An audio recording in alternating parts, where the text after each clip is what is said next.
He's the Wesley Chair of New Media at Georgia Institute of Technology, Georgia Tech. And he's also currently a guest professor here at Malmö University. Jay has always wanted to be part of the academic world. In 1977-78, he received his PhD in classics and an MS in computer science, both from University of North California. And Jay has always been interested in the intersection between humanities and technology, and particularly in cultural and social aspects of technology. And by the way, Jay is a fan of Hollywood mainstream movies as much as of art films, and especially classical Hollywood movies, right? True. One of his fields of research is the area of augmented reality and mixed media. Collaborating with research colleagues, he creates augmented reality applications to enhance the learning experience. He believes that his research could bridge the gap between museums and cultural sites. Please give us a warm hand to J. David Bolter.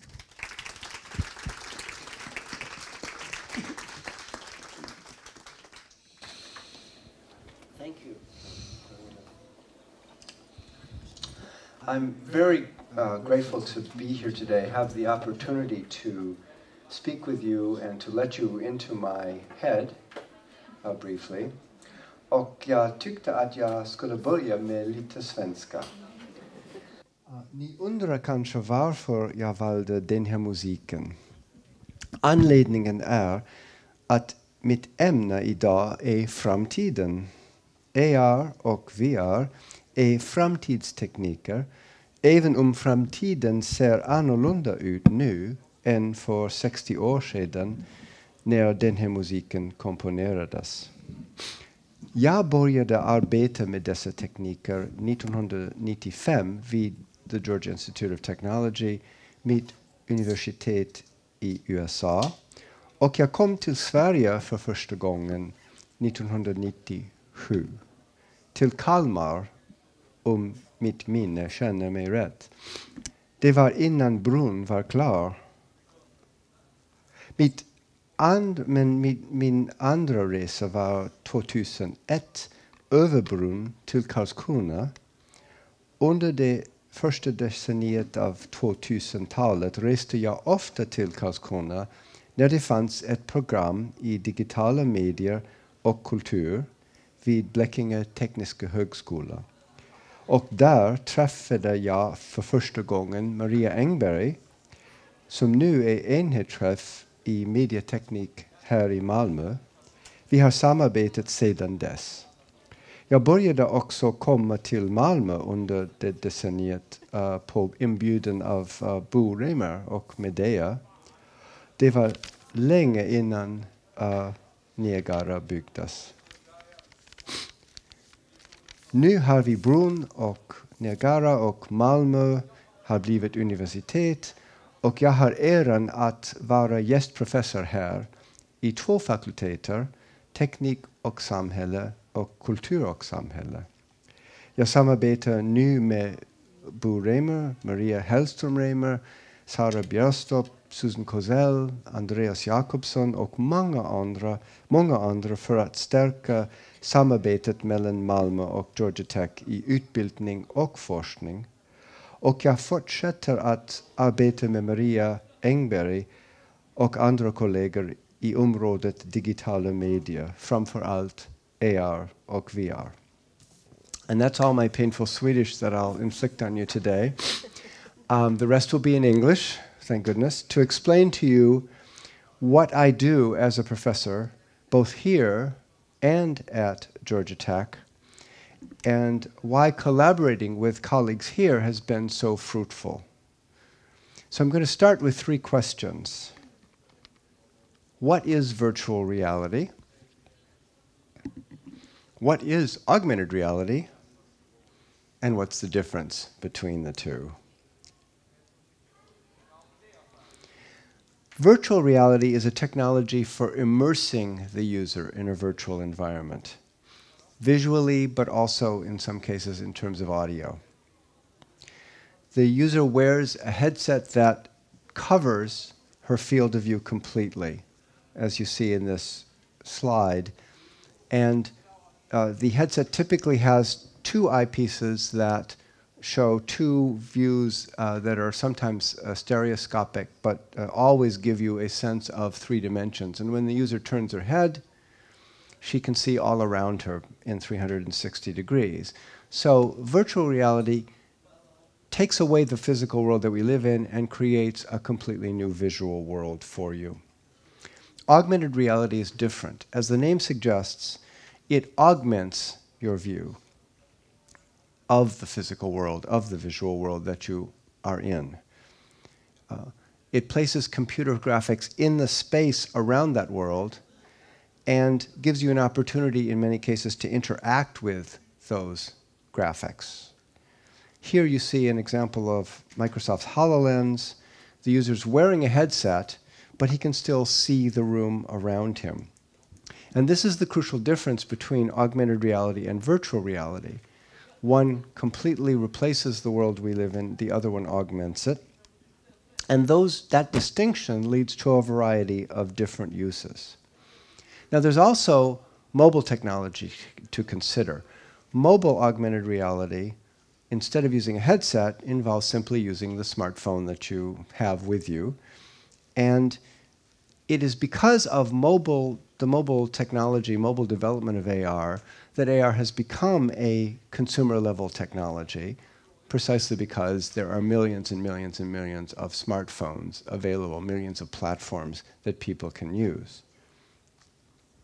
And there's even a form of mobile virtual reality, either a kind of headset which involves taking the phone and putting it into this headset and then closing it up. And in that case, what happens is that the phone screen is divided into 2 fields, each field shown to one of the 2 eyes.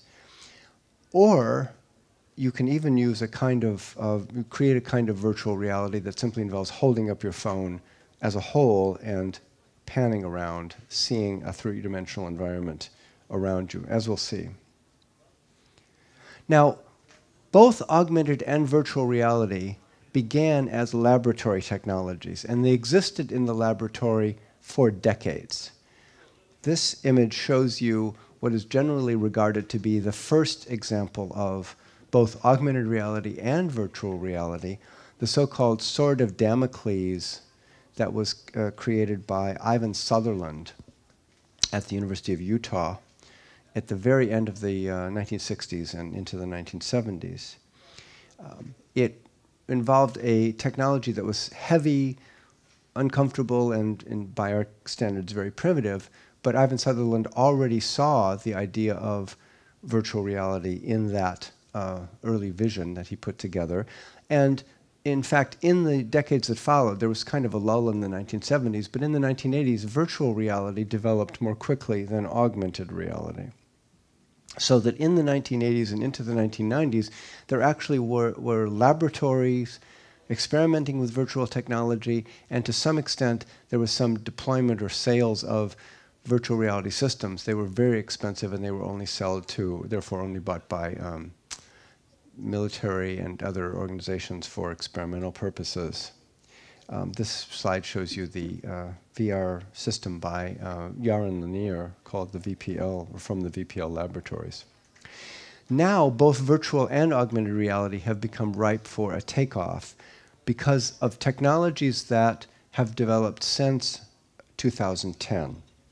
In the case of virtual reality, it's a set of inexpensive headsets, of which the Oculus Rift was one of the pioneers, that are good enough, of high enough quality, so that they can actually be used to create convincing and compelling experiences. And in the case of augmented reality, of course, it is what I mentioned earlier, the fact that smartphones, which came along in the middle of the first decade of the 2000s, had the capability, the graphics capability, to actually display augmented and virtual reality. They also had the sensing capability to make it possible to handle the orientation of the screen.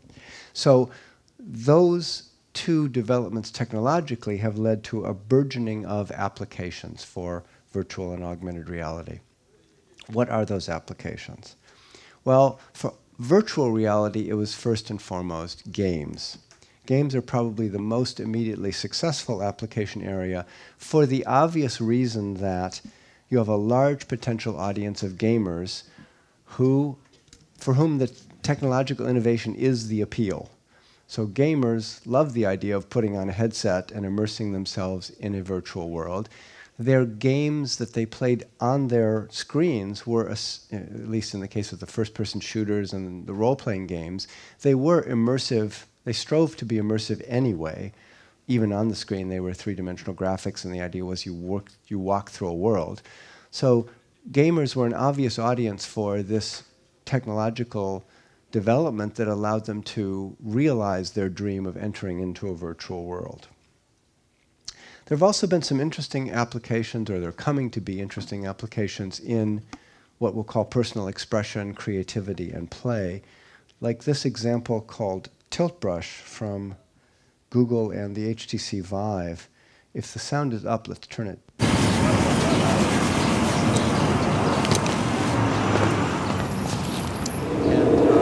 Put on a headset and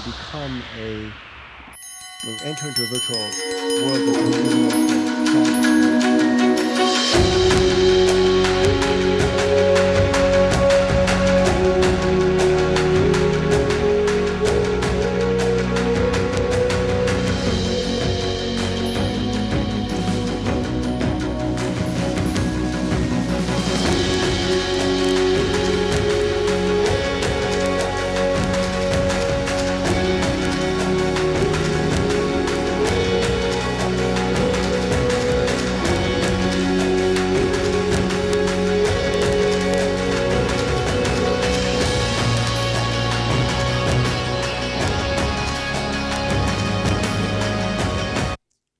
In the case of augmented reality, there are a number of potential applications.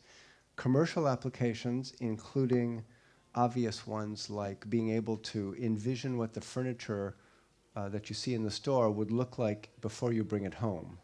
We'll call this the IKEA application. And in fact, IKEA does have an app that lets you do this, so you can see what the couch looks like in your room before you buy it. Applications for advertising using augmented reality. So you can open a magazine and you hold up a tablet or your phone to the magazine and you get a three-dimensional realization of what was on the printed page. And games. Many of you may know of this game Pokemon Go, which was launched in July of 2016, and it was the first really visible augmented reality game that made people aware not only of augmented reality games, but of augmented reality itself for the first time. In Pokemon Go, you can walk around the physical world. You can use your phone to find and collect Pokemon characters. Here's another example of a use of augmented reality for games, or what we'll call informal education, a math game that children can play to practice basic math skills, putting the game board down on a surface and then being invited into this, or onto and into this little virtual math environment that they can practice.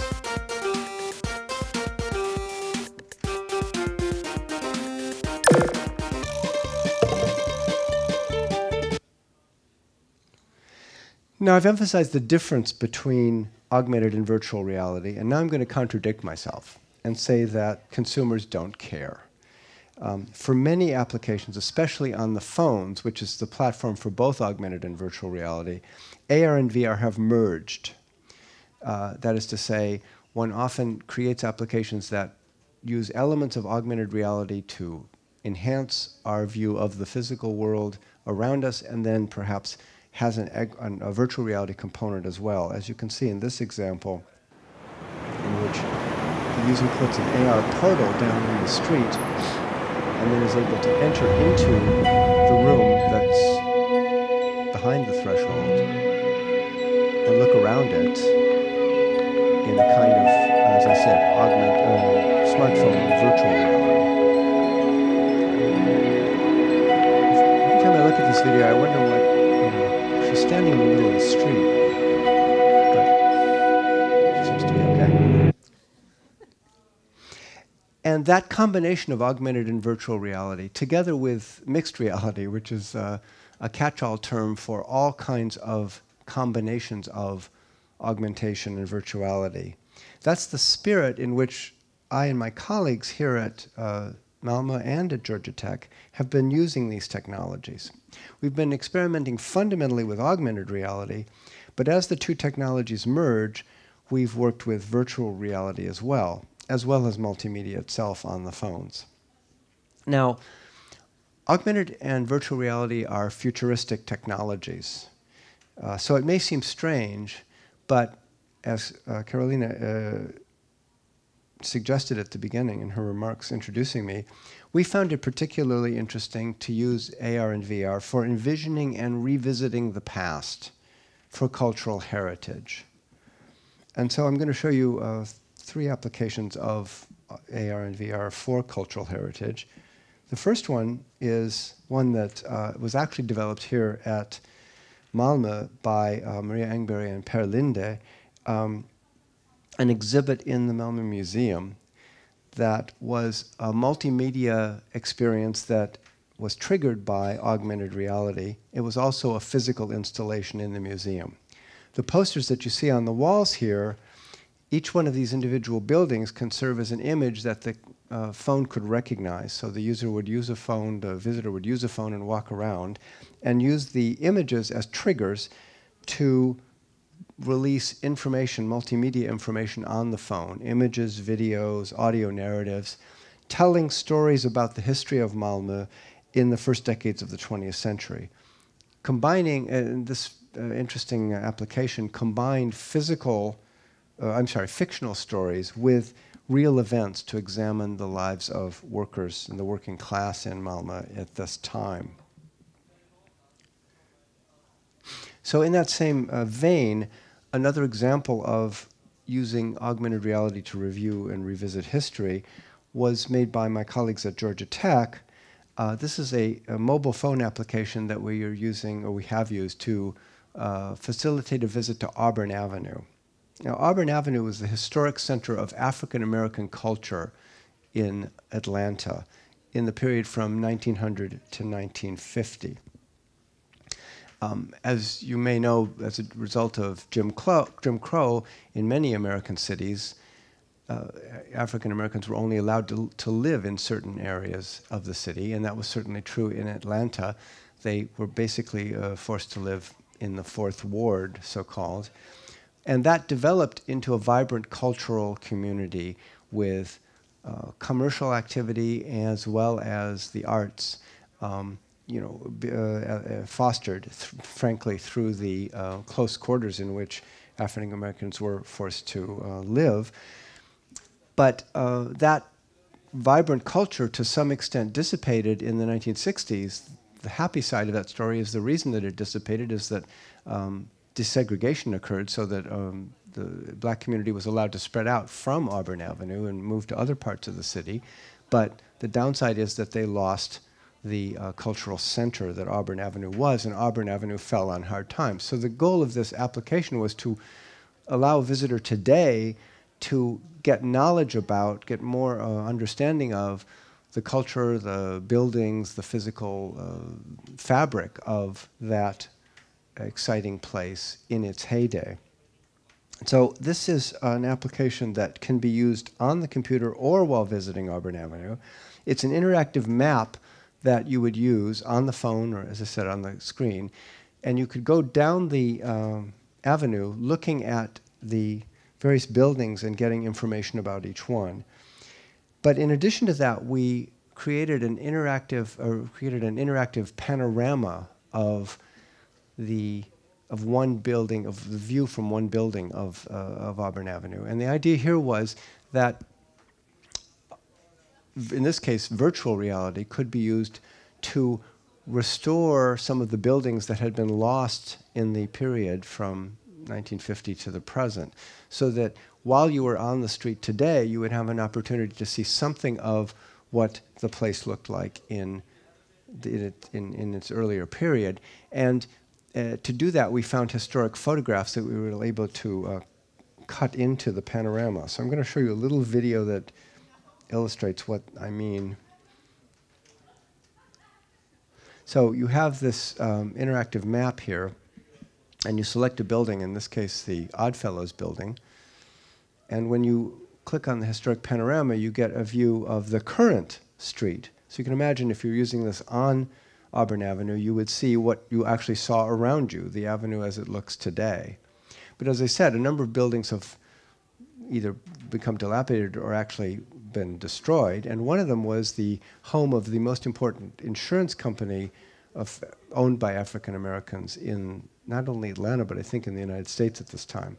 So this image of the current panorama can be take you back into the past. And you can see there the building, it turns to black and white, and the older building, that the Herndon building, is restored. And then if you tap again on the application, which is going to happen in just a second, the building will go away and you'll see the present again. So this ability to see the present, to see the past in the present, is something that very simple, actually, application of panorama technology makes possible. A colleague of ours, Gunnar Liesdahl, has been using this technique in a series of applications in a technology that he calls situated simulation. This combines augmented and virtual reality. The idea here is, just as you saw in the Atlanta case, but in a much more developed way, you can stand at a site, a historic location. In Gunnar's case, or in his team's case, it was a variety of very important cultural sites around Europe. And augmented reality is used to geolocate you in that location. But then, in order to see the past, you get a virtual reality recreation on your phone. So if you're standing on the Acropolis and looking at the Parthenon, you see the current ruins, but you also have the opportunity to see a reconstruction of what the Parthenon looked like in its heyday in the 5th century BC. So a tiny bit of this to show you. Svårt att trycka när man inte håller telefonen själv. It flies you into the inside the larger of the two chambers, in the inner sanctum, facing east, is the statue of the goddess Athena. And again, you can see the virtual reality part is that you can move the phone back and forth. So we've been working, Gunnar was kind enough to give us his models of the Parthenon, and we've been taking those and extending it with the idea of making an application that can apply to the whole, or as much of the Acropolis as possible, the entranceway called the Propylaea, the statue of Athena outside called the Athena Promachos, and then the Parthenon itself, the interior that you saw before, and as well, ultimately, as the other buildings like the Erechtheum. I'm going to show you just a little, I hope this works, a little bit of the YouTube video that we made of this experience as we currently have it. And this is a total virtual reality version that could work on a computer.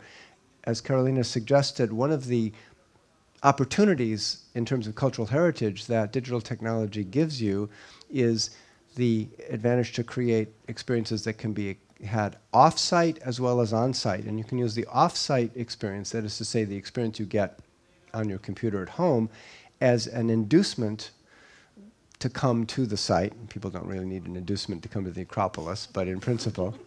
And then also to prepare people so that they can get the most out of the visit itself. So the idea isn't to replace the visit by any means, but by having a virtual environment, you can use it off-site, but you can also use it on-site to recreate what the world looked like in the past. And so you can see how this is developing. I'll just take you a little bit further. You can see the interior, enhanced interior of the temple of the Parthenon itself. Oops.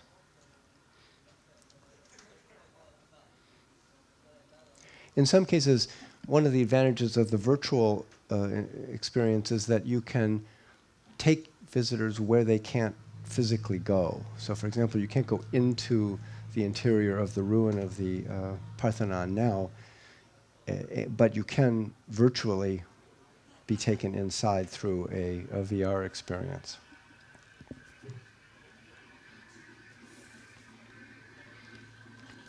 Oh, let's remember to turn this off.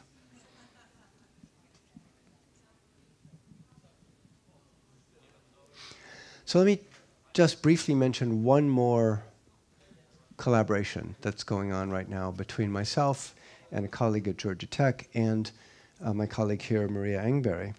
And that is, we're writing a book on augmented and virtual reality. This is meant to be a book for a general audience. So what we want to do is write a book that is both, technically correct, but also deals with a variety of issues of general interest in virtual reality and augmented reality, including cultural heritage. And we wanted to create not only a printed book, but also a digital book. Now, digital technology, when I say digital book, everyone knows what that is. It's an e-book, and we've had them for 10 years now, since the Kindle in 2007. You remember when the Kindle came out, there was this burst of enthusiasm, and sales of e-books went up very, very drastically in that typical, what looks like an exponential curve. And so there were predictions that e-books would replace the printed book and no one would be reading in print. Well, of course, that didn't happen. What we have today is actually a world in which e-books and printed books exist together. Some people like to read, on a tablet or on a Kindle. Some people like to read physical books, and that's where we are and where we're likely to stay for a long time. But the thing about the e-book is that while it has advantages over a printed book for some readers, it really isn't really all that different from reading a printed book. It still thinks of a book in terms of pages that are read linearly, an experience of reading that is as comfortable and similar to a printed experience as possible. What we wanted to do with the digital book was to take advantage of the affordances of digital technology to give our reading audience an opportunity to experience AR and VR in an immersive way. And so what we're coming up with is, and these are very early prototypical attempts, we're coming up with a kind of hybrid that could start, let's say you're reading it on an iPad or other tablet device, and you come to, I'm going to try to bring this up in the app version, or we'll see what happens. So this can be read in multiple platforms. It could even be read on a computer, but the idea is that it could also be read as on a headset or on other kinds of devices that are multiple. I don't think this is going to work today. But so you can read it as a web page, but you get to the examples, and those can be immersive, and so you can actually enter into the experience and get an avatar that explains to you what virtual reality looks like from a virtual experience. If you have a headset, you'll be able to put that on and actually have a different kind of reading experience.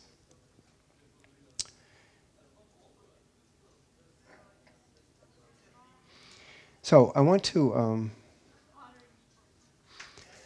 end with just a couple of thoughts about the future. I've been talking about using virtual reality and augmented reality to enhance and revisit the past. What about the future? And when we talk about the future of augmented and virtual reality, one of the topics that comes up a lot is the so-called cloud, the augmented reality cloud. Now, you've all heard the term cloud, and it's used to refer to data servers that remotely store large amounts of data that then become available for us on our devices, on our computer, on our phones, wherever. And we already live in the cloud, we have our data in the cloud, and we interact with data from the cloud. Some of that data is geolocated information, but a lot of it isn't. A lot of it is all of the sorts of things, the kinds of data that we have been using for decades on our ordinary computers.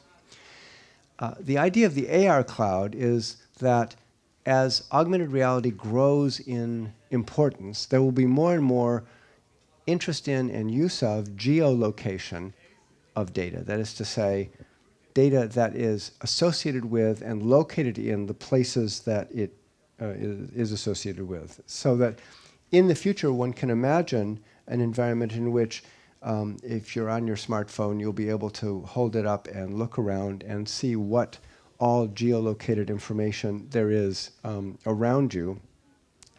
And you can imagine the applications for this, for business and for tourism. We already have, Google Street View. We already have other kinds of prototypes of what this geolocated cloud experience might be like. And so people like, both in a utopian and dystopian sense, like to imagine a future in which the cloud is universal, in which we have all information from all over the world stored in servers and can be made available to anyone at any point. Now, combine the current geolocated data, the kinds of things we're used to, like information about restaurants and hotels and so on, textual information. Imagine if we combine that with what computer vision is making possible. Now, computer vision is the computer technology that, for one thing at least, is responsible for what's known as scene understanding. So with computer vision applications, you can hold up your phone, or your camera rather, and it might not be running on a phone, it might be running on something more powerful, and look at a scene, an image, and understand, and have the computer can break it down into its component parts and see what they are, and not only see what they are, but also interpret what those blobs really represent. So it could look at this image and see the car, it could see the buildings, and could begin to construct a three-dimensional map of what it sees with information tagged in such a way that it can interpret that, or that can be part of the database, so-called metadata. Now, imagine that in the future, if we're all using augmented reality applications that are doing this kind of computer vision anyway, they could be sending that information up to the cloud. And that would make it possible to gradually amass a kind of database of, a 3D database of the world. It could include the exteriors of buildings, but it could also include the interiors, because if you're using your phone as a to do the IKEA furniture app, it could be meanwhile making a model of your apartment and sending that up to the cloud. The applications for that, the potential applications, are vast. On the positive side, for example, you could have firefighters and other first responders have access to detailed structural information about a building, that's on fire, or find someone who may be located in that building who may be sick. The possibilities for public use of that information are great. But we can also worry that there will be negative applications and implications. And we could ask ourselves, what would the future look like if we had an AR cloud in which everything was transparently stored as data and was available to all of us, including bad actors as well as positive? Can you make sure the sound is up on this? I'm going to give you a 15-second version of that future.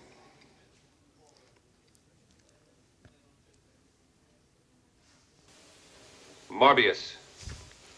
The big machine, 8,000 cubic miles of Klystron relays, enough power for a whole population of creative geniuses, operated by remote control. Morbius, operated by the electromagnetic impulses of individual Krell brains. To what purpose?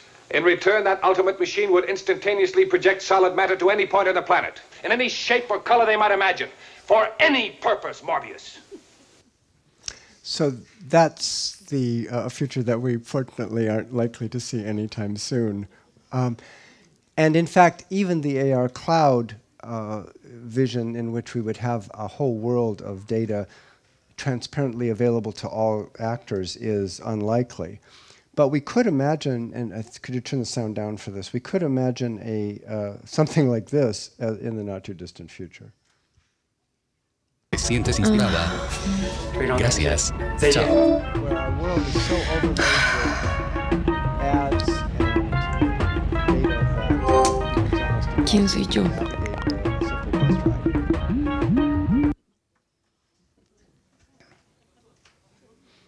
ride. That's obviously not the future that we want. So it's customary to say at this point that the future is up to us, but we know that that isn't entirely true.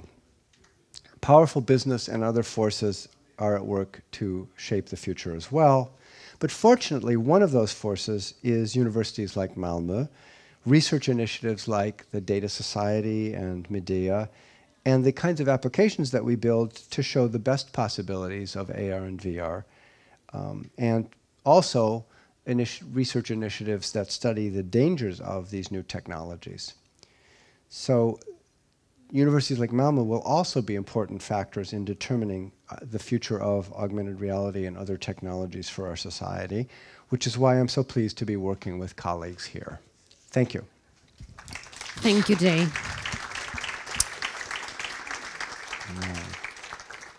So you're going to stay on stage, but we're going to welcome our PhD student in Media and Communication Studies, Johan Farkas.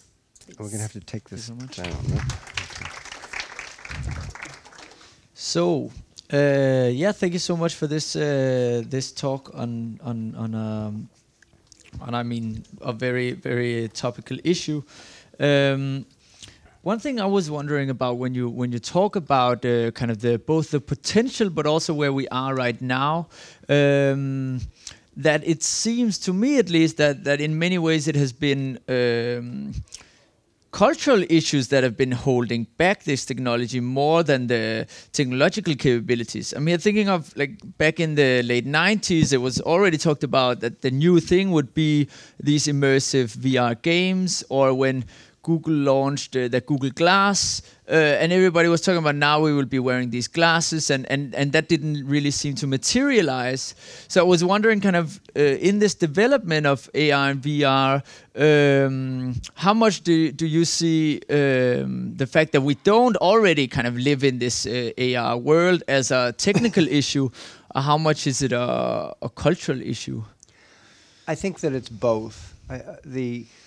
There was a hype in the 1990s for virtual reality, as well as a kind of dystopian fear of virtual reality in the 90s. And there were actually some game manufacturers that made headsets.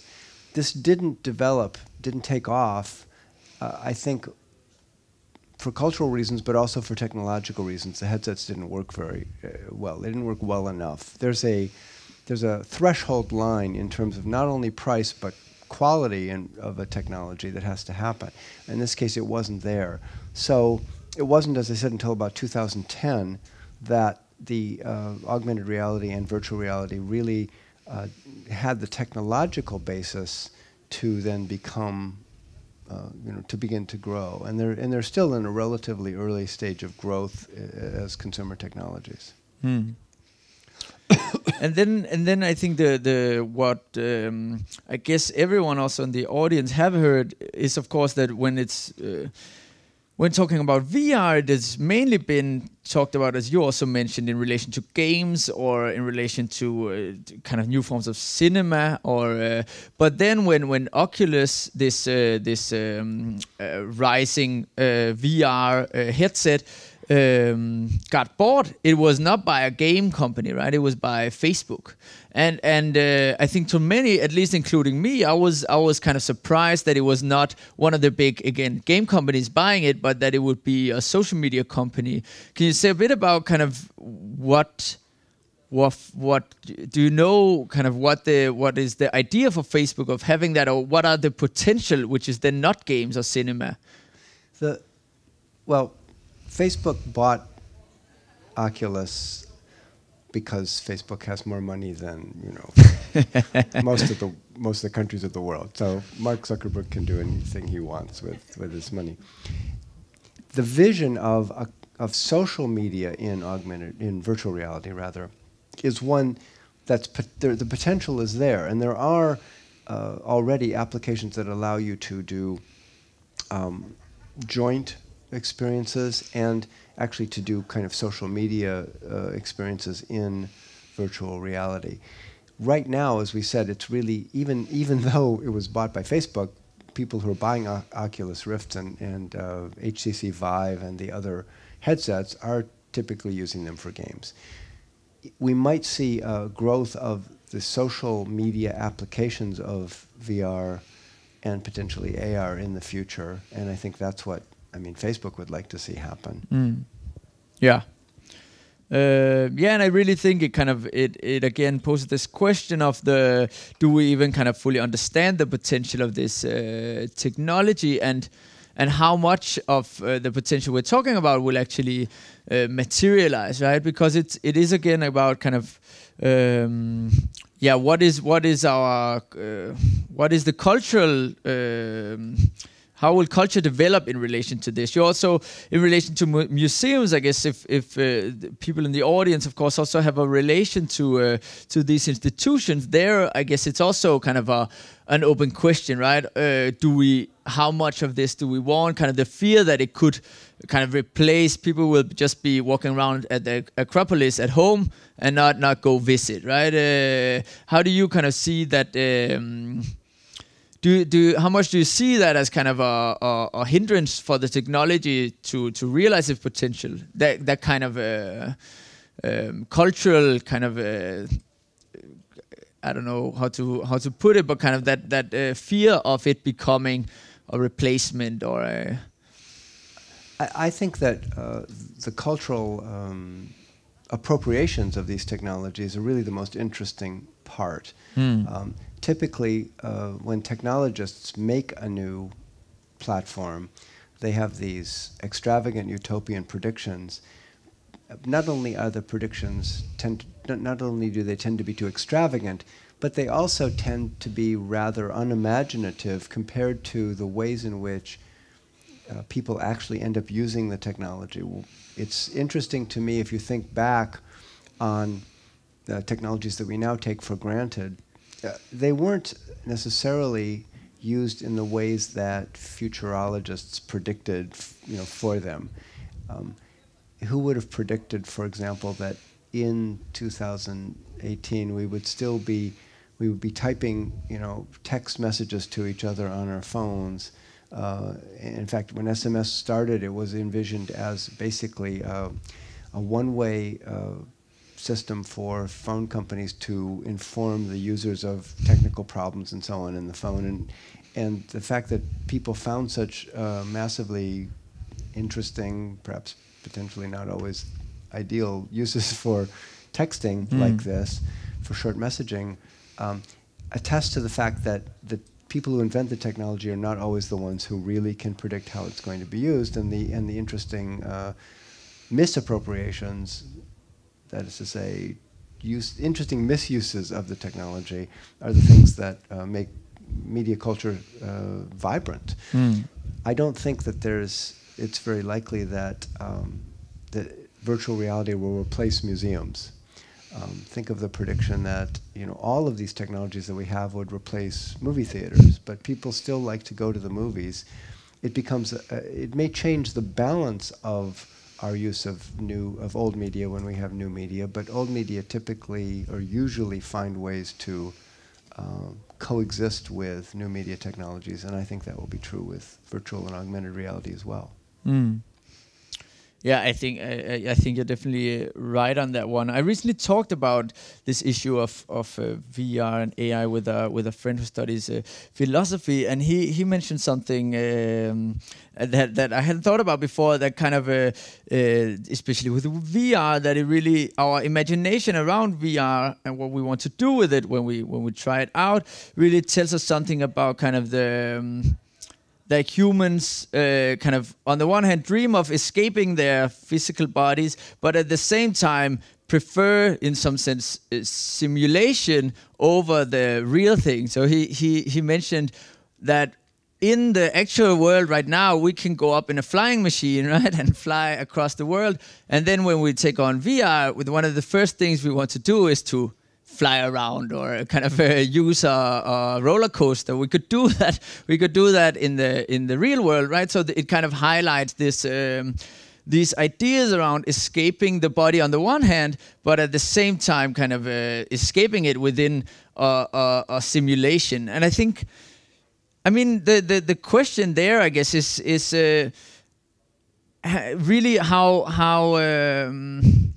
much we will experience freedom through VR, or how much we will kind of realize then when we really start using it that it's just another, we're once more kind of stuck in our bodies, or kind of there is this sense of VR potentially making us escape our bodies. I think it's in the social media discourse we see that as well, right? With Zuckerberg or these people saying we will know you better than you know yourself, which is almost kind of philosophically makes no sense almost to talk because that's the human condition to be in a certain way. But I don't know, kind of have you thought about these kind of philosophical implications of the dream of transcending the body? Well, I think you make a very good point, is that these technologies of mediation always take us back to kind of fundamental issues of mediation. Even when they purport to be something new, they're actually a new way of doing something old. And what we're fascinated with media typically is the way that they present the world to us. And so we end up replicating the world in the new media, but we replicate it according to the affordances of that medium.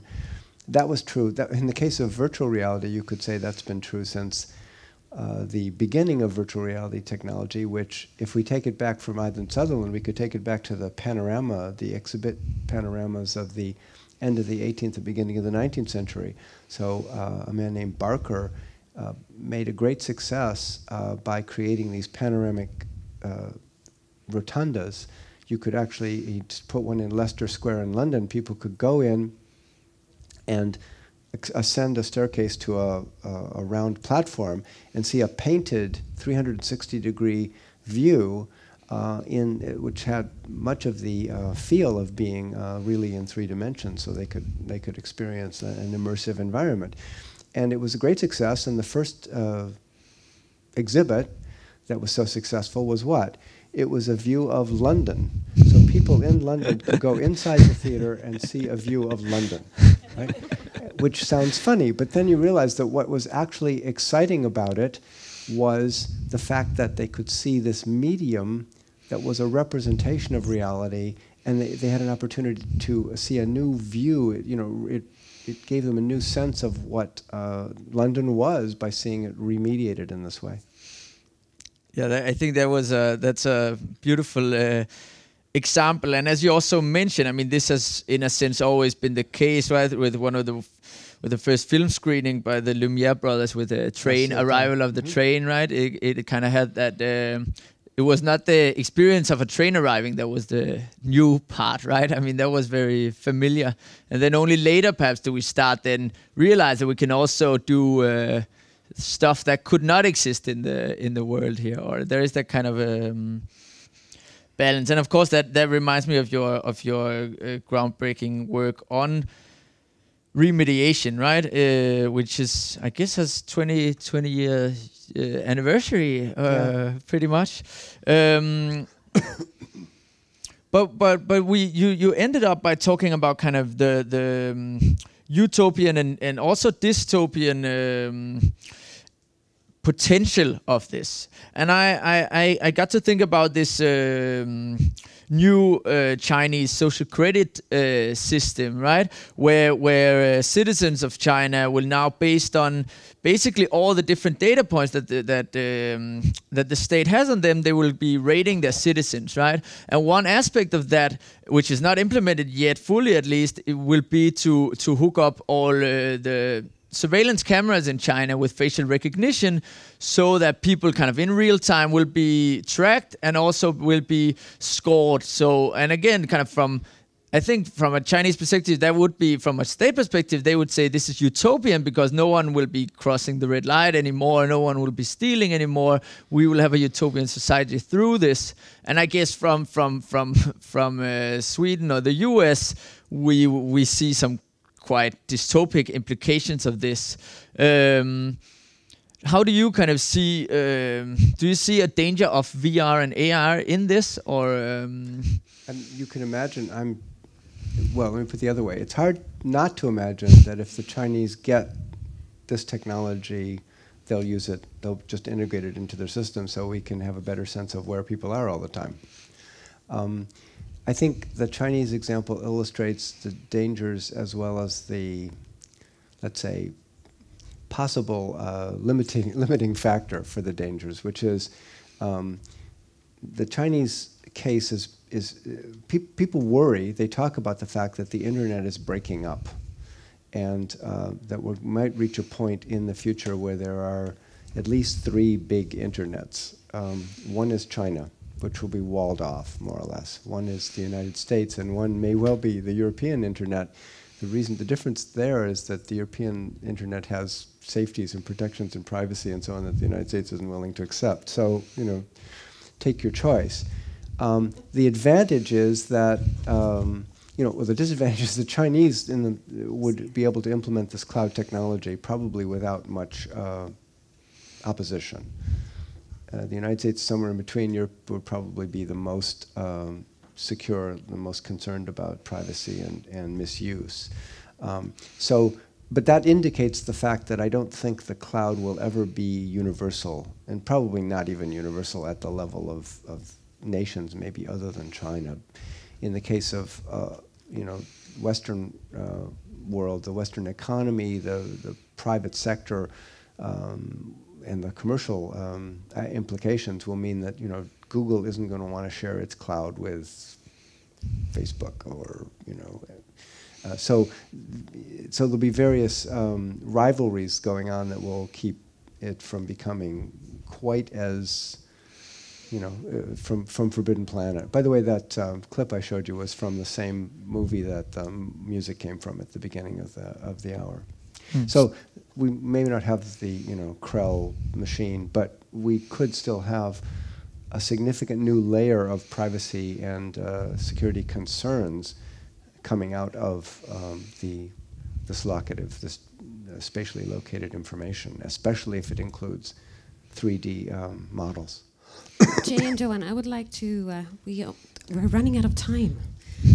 Do we have any questions from the audience? Yes, over here. There you go. Thank you. So I got a handful of questions. The first one is with concerning the information, the AR, VR information concerning the museums and the places of art, places of history, specifically the cloud, because the cloud is actually a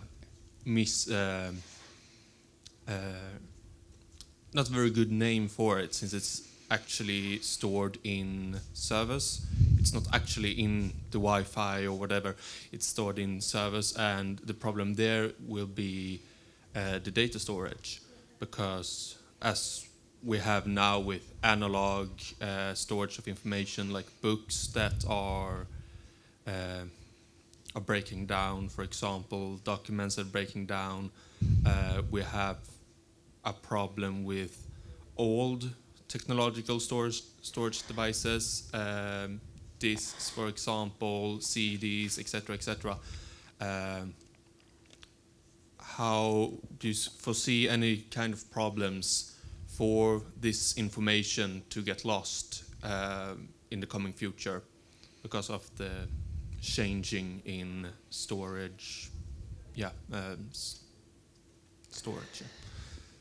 I'm actually not an expert at all on these issues of digital archiving, but my feeling is that this concern is is exaggerated. it's certainly true that we lose digital materials from the past as a result of these media becoming difficult to read or impossible to read, or losing the operating system, or changing operating systems and so on. But that's always been true throughout history. You know, as we've changed, as media have, texts have been handed down for thousands of years in various forms. When we change forms, some of the texts don't get transcribed into the new technology. I think that the digital medium is much less susceptible to that kind of loss than any earlier media, and going forward that's going to be even less true, because this kind of information we're talking about, once it's been digitized, barring catastrophic culture or societal breakdown, it never will be lost again. The problem is perhaps not, or perhaps it could still be lost, but in a different way. The problem is not the technology becoming obsolete. The problem is having so much digital information that we just can't find it anymore. We can't evaluate it. We can't use it. There's a problem of information glut rather than a lack of information. And I think that's perhaps the thing that we're going to have to figure out how to do and deal with in the future. Yes.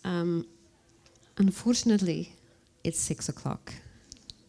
But hopefully that Jay and Johan can stay on the side here for a couple of minutes. If you have any more questions, you can address them directly to them.